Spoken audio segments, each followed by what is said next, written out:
And welcome to another edition of Crown Gridiron Nation, everyone. We're still here. You can't make us go away.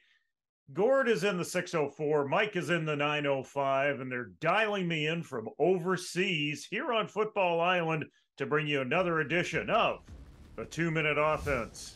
It was so nice to see Peterborough wideout Jared Wayne leading all receivers after missing a game due to injury. Not so nice, a loss to unranked Georgia Tech. Ole Miss taking on 7th-ranked Kentucky, and they come up with a win. Guelph's Taveus Robinson, he's not big on stats, but he comes up with a couple here. 5 tackles and a half a sack, but he does so much more at that defensive line position. Another low-key day for Canadians on the Penn State roster. Tight end Theo Johnson with a catch for 8 yards. Jonathan Sutherland with 3 stops after a 10-point win over Northwestern. Chase Brown is the modicum of reliability this season for Illinois. The London junior running back with 129 yards and a tutty as the Fighting Illini bury the Badgers. Draft Hounds will have focused on Fresno State's offensive lineman Dante Bull of Victoria, but the surprise performer in this one was UConn's Kevin Clarcius. The Montrealer led all receivers in a UConn win. Wagner and Syracuse, it's a blowout on paper, it's even a bigger blowout on the field. Montrealer Damian Alford with a single grab for double digits. Toronto's Paris Shand continues to pump out the numbers for Arizona. Another sack and a win over Sad Sack, Colorado. Curtis Rourke continuing to produce a pivot for Ohio. 322 and 2 touchdowns, but the Bobcats fall in overtime to MAC rival Kent State. Boys, it is pretty clear that we're going to have a podium finish for the Cornish Trophy this year, and as always, there is an offensive focus, and it is squarely on running back Chase Brown, quarterback Curtis Rourke, and receiver Jared Wayne now that he's back into it. Gord, where do you place these guys midway through this race? Well, I think that I put Chase Brown on the pole position personally, and what's been most impressive about his season for me, and we've talked about this on this show a few times, is that consistency was not necessarily a strength of his season last year. It was still a breakout performance from him, but it was on the back of a handful of monster games that were often alternated with a handful of pretty quiet games. And the absolute opposite has been true this year. It seems like Chase Brown this season is an automatic for at least 100 yards no matter who he's playing. Every single time out, he's been remarkably consistent with at least 100 yards on the ground and then a couple receptions to supplement that. He's leading the nation in rushing yards right now by single digits, but nonetheless leading the nation in rushing yards. So this is a guy that not only should we be talking about quite a bit, but the media in the States is going to start talking about a fair bit as he continues to pile up performances against more name brand schools. Wisconsin this past week, as much of a mess as their season has been, when you run for well over 100 yards against the Wisconsin Badgers defense, that opens eyes. So this is a guy, when we're talking like contenders for the Cornish Trophy, this is also a guy who's working his way into being a legitimate contender for the Doak Walker Trophy as the top running back in the country. So that's the guy who's on the pole for me. You know, you're right, Gord. Chase Brown is the #1 guy, and I think there's a little bit of a gap between he and Curtis Rourke, but I don't want people to forget how good Rourke is at this stage. You know, he had the stinker against Penn State, but other than that, he's still averaging over 300 passing yards a game. His quarterback efficiency rating is still over 150, and maybe the most impressive thing, 11 touchdowns against just 2 interceptions. I think he is a solid #2 behind Chase, but at the same time, I think there's quite a bit of difference between him and Wayne. So can Curtis Rourke and the Ohio Bobcats do what Nathan Rourke and the Ohio Bobcats could not do, and that's win a MAC championship? I think that any team in MAC is going to have a chance in every game, and none of it is based on defense. As long as you can stay within a touchdown in the fourth quarter, you've got a puncher's chance. And Ohio has a really good offense led by Rourke. So if the defense doesn't completely collapse and give up 35 to 40, you would think that Ohio is still going to be in any game it plays in just because of Rourke in the offense. So it's a terrible conference defensively, but I still think that Ohio could pull this off just because their offense can be that good. Yeah, and I mean, as bad as that Ohio defense has been for the first 4 weeks, they did take a significant step this week, I thought, in limiting Kent State to less than 30 points. So that was a pretty good step in the right direction for that unit. And as Mike, you were saying, they only really need to be okay in order for this team to really contend for the title. One of the nice things for Ohio, too, is that their schedule really lightens up the next couple weeks. They're playing arguably the two worst teams in the MAC this season in the Western Michigan Broncos and the Akron Zips this upcoming weekend. So I do think they'll have some time to find their footing here before they get into the tougher part of the conference schedule, and that bodes well for them. But another guy I want to talk about, just because he played a significant role in a very big victory this past weekend, and we haven't really talked about him much. We have talked about Malik Straker going down from the USPORTS ranks and thriving at Arkansas State. We haven't really talked much this season about Tavius Robinson, another guy who went down from the OUA, this time to the SEC at Ole Miss, and he provided a big half a sack and a major fumble recovery for Ole Miss in their huge win over number 9 Kentucky this past weekend. This is a guy that has consistently contributed, though never really been a star at Ole Miss, but nonetheless a guy that probably bears talking about more often as a significant contributor on a top 15 team in the country. You know, we might have our favorites, but we always have a handful of surprises in our stateside 5. Coming in at 5, it is Tavius Robinson, the Guelph native, with 5 tackles and half a sack in a big win for Ole Miss over 7th-ranked Kentucky. Receiver Kevin Clercius in at 4 with 79 yards receiving, led everyone on the field that day in the big upset win for UConn over Fresno State. Jared Wayne is healthy and back and in the 5, 6 receptions for 89 yards, led all receivers on the day, but Pitt was on the wrong end of the score. Curtis Rourke continues to churn out the numbers as the Ohio pivot. 25 of 39 for 322 and 2 TDs. He's 12th in the nation in passing yards. And first in the nation in rushing yards is Chase Brown from London, Ontario. 25 carries, 129 yards, and a TD in a big win over Wisconsin. Coming up, we are taking a trip to the Rouge Zone. Welcome back, everyone. Pandas may be black and white, but it was all about the team wearing the gray to start out our 3-minute warning. 23,078 on hand at Panda game number 53. Carleton actually led this thing 7-0, but then it was all downhill from there for the Blackbirds. Ottawa's big 3 on the day. Nicolas Gendron with 8 receptions for 173, including an 81-yard TD. J.P. Simikinda, 166 yards rushing on 31 carries and 2 TD. Ben Miracle, you can read, it's right in the stat line right there. Ottawa leads the series 36-17 after their 4th consecutive win. They are 5-1 in the OUA, tied for 2nd with Queens. Evan Hillock was a high percentage quarterback for Western as they stomped McMaster in the hammer. The Marauders share the OUA basement suite with 3 other roommates. Don't trip on the empty pizza boxes. Quentin Scott and the Laurier running game is dependable. Just ask the Windsor Lancers. Scott had 20 touches for 155 and a major in an easy win in South Detroit. McGill, Laval, Redbirds actually had a lead of 3 after 1 at Peps, but you knew that wouldn't hold up. Arnaud Desjardins making a serious case to become the first Rouge et Or quarterback for serious Heck Crichton consideration since Benoit Groux did it back in 2008.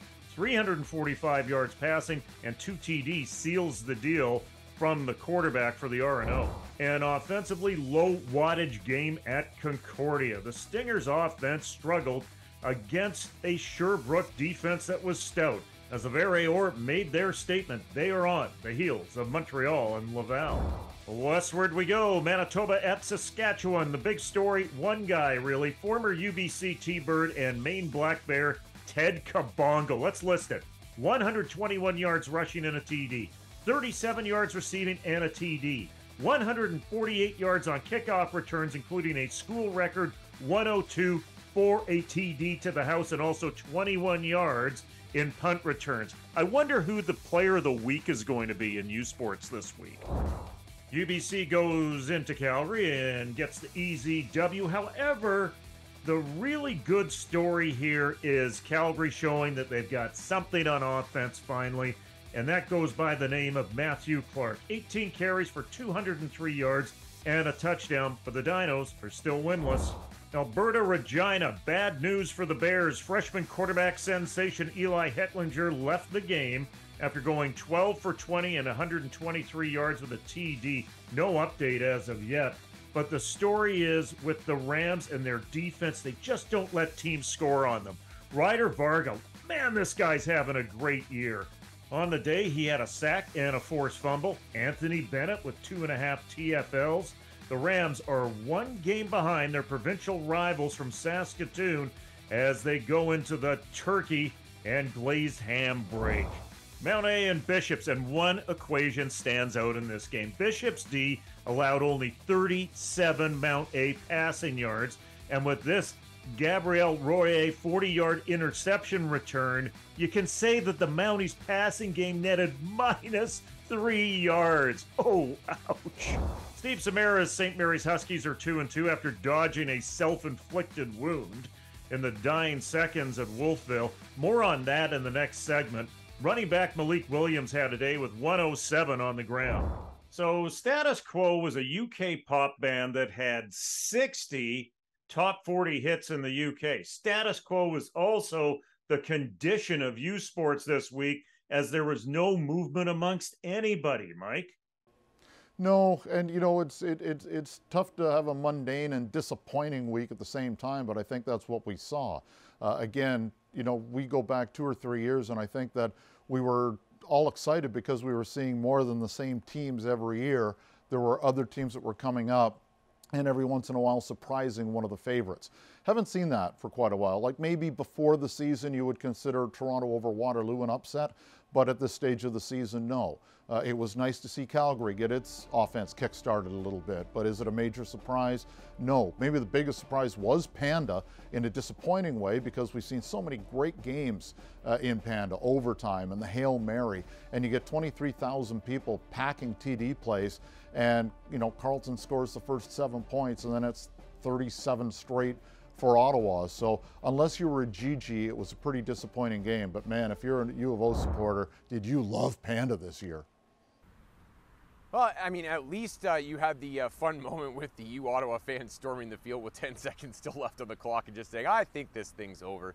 Out in the Canada West, yeah, there was nothing that really upended the apple cart, but there were at least some signs of life. We talked on last week's show about how it seemed like a clear 2-horse race in the Canada West to that point, and at least we have a little bit more reason to pay attention moving forward. Manitoba hung tight with Saskatchewan. They had a lead at the half. They were only down 5 after 3 quarters before the Huskies opened it up. That game was in Saskatoon, so there is the potential, if Manitoba keeps stepping in the right direction, that they can challenge them again later this season. And then Regina and Alberta play, and that game ends up tight at a 19-15 Regina win in a game where Alberta loses its starting quarterback Eli Hetlinger partway through. So we don't know what the status of Hetlinger is, but for Alberta's defense to hold Regina that down and stay in that game throughout, I think is a good sign of life from those teams too. So there may be some reason moving forward to pay attention in the CW if you really look beneath the hood instead of at the end results. But the end results definitely looked very much status quo this week, that's for sure.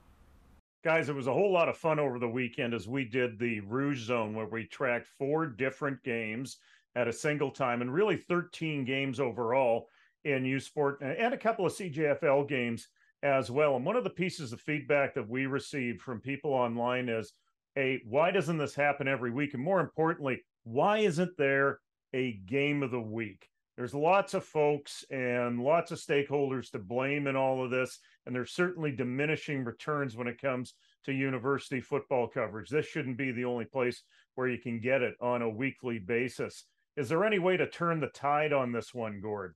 I would agree with that. And I think one of the challenges is, where do these games go and who staffs the broadcast? There are fewer opportunities than ever in this country for young aspiring broadcasters to make their way in terms of calling games, in terms of getting airtime, in terms of getting some exposure and some practice at doing what they do so they can be better. And so you end up with this situation where you have this whole old guard of broadcasters who have been doing it for a long, long time, and a new generation that is really struggling to find their footing and has to kind of jump to the top of the ladder with a big break and hope that it works out. And that's a real challenge in this country, and it boils down to media ownership and the number of platforms available that show sports in this country. There just simply aren't enough of them. We're losing too many of the local broadcasters and too many of the on-campus media outlets that can potentially show these things and at least have a smaller platform, but a platform nonetheless. And I think that that's where we're really struggling here, is that for USports, there are such limited options for getting this on TV and such limited things they can sell them on. Who else is talking on a platform other than this show about that sport? The answer is pretty much nobody, and that's a challenge. Last month, I was driving home from the Ottawa Argo game and listened to the Queen's Western game on the Queen's campus station, CFRC, and the kid did I wish I could remember his name. He did a great job. The problem was he was calling it from the studio in Kingston while the game was on in London. There was no sound effect, there was nothing. It was this guy working by himself in a room. He should never be put in that situation. I felt so sorry for him and just thought, man, what a great job he did given the sort of the circumstances. There are some really good play-by-play guys across the country when I listen to university sports, whether it be on OUA TV or catch one of the games out of Quebec or down east. Like, you can hear there's a lot of talent there. There just aren't that many games, and certainly with the broadcasting on a national level, there is none right now. So would I love to see it? Absolutely. Are they going to get there? I think that lies on the folks at USports more than it does on the carriers. When we come back, the wacky, the weird, and the astounding of Canadian football. Welcome back. Here are your CJFL standings on the road to the Canadian Bowl.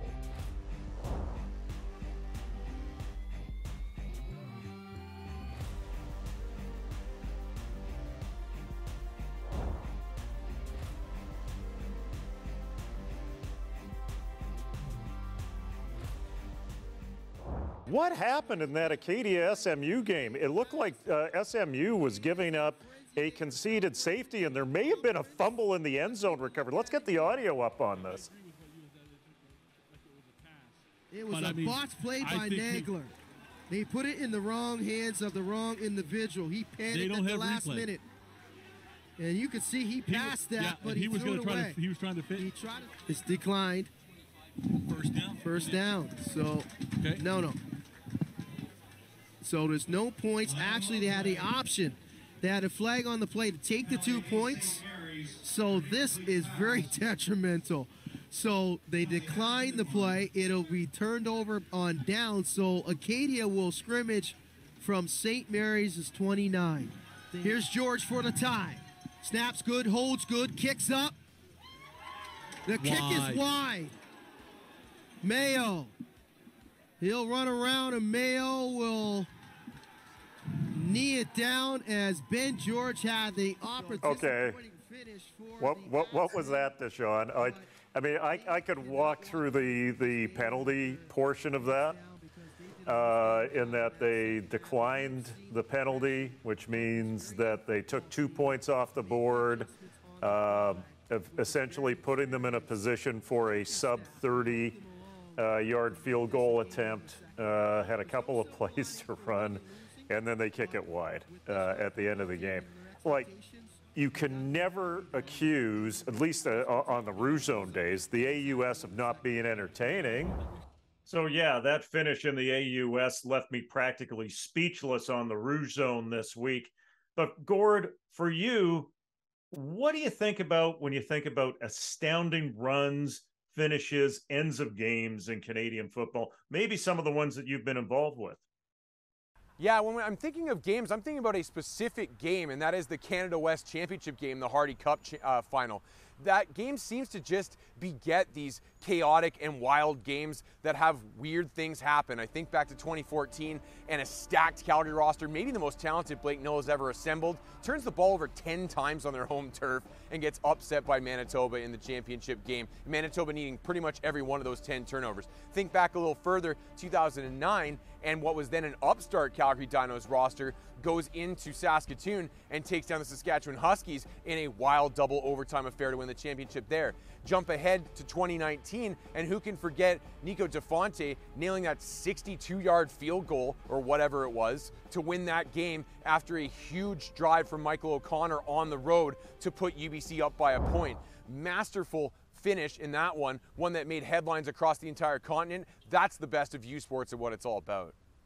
I've seen some really great finishes at different levels of Canadian football, but I'll go to one play, and it involved a couple of former U Sports players. I'm calling the game from the Argo perspective for radio. It was either a pleasure to call it or a nightmare. Game is tied. Damon Duvall, last play of the game, lines up for a 36-yard field goal and misses it right.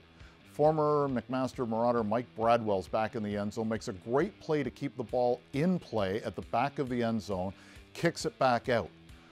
Argos give 5 yards. Duvall gets it, kicks it back into the end zone. Grant Shaw, the former University of Saskatchewan Husky, kind of misplays it on a short hop, kicks it, tries to get it back out of the end zone. It doesn't get out. Darren Diedrich, the Scarborough-born Nebraska Cornhusker running back, makes the play on special teams to fall on the ball in the end zone. It's the most Canadian way I can imagine to end a game, on a touchdown on what should have been a field goal or at least a rouge. But man, anybody who saw that game, or if you just saw it for the first time here, you'll never forget it afterwards. Games of the week coming up next. NCAA games. I'll throw it to you first, Gord. My game of the week is a battle between two Canadians that may actually end up lining up against each other, and that's Dante Bull at Fresno State taking on Isaiah Bagna at Boise State. And you may be thinking to yourself, hey, Isaiah Bagna, have I not heard that name before on this program? The answer is yes, but it was last season. We have not talked about him yet this season, hardly at all, and that's because he's had a very, very quiet start to the season. He has battled an injury. He did miss a game a couple weeks ago with an injury, but through 4 games played, he has just 9 total tackles and just 1 sack. That is well off his pace in both categories from last year. And I'm hoping that a guy that brought some real juice to that Boise State pass rush last year can maybe bring it back in this game, maybe against not Dante Bull, but the other offensive tackle, and help the Boise State Broncos, who are reeling right now, turn things around. I'm going to go to a game that we had much anticipation for at the beginning of the season. Now it's kind of because the two guys that we were going to focus on just haven't really lived up to expectations. South Florida, 1-4, takes on Cincinnati, 4-1. We thought that this would be great for Ajo this season, the transfer from Alberta. He started his career at Clemson. Now he's at South Florida. Can't get on the field. 1 game, just a couple of catches so far this season. For Cincinnati, Nick Mardner transfers from Hawaii, where he was fantastic last year.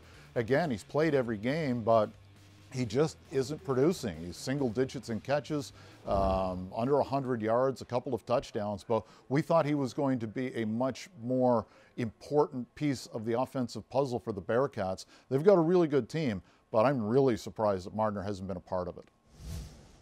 For everyone on our Crown Gridiron Nation team, this is Jim Mullen saying, let's get out to the game.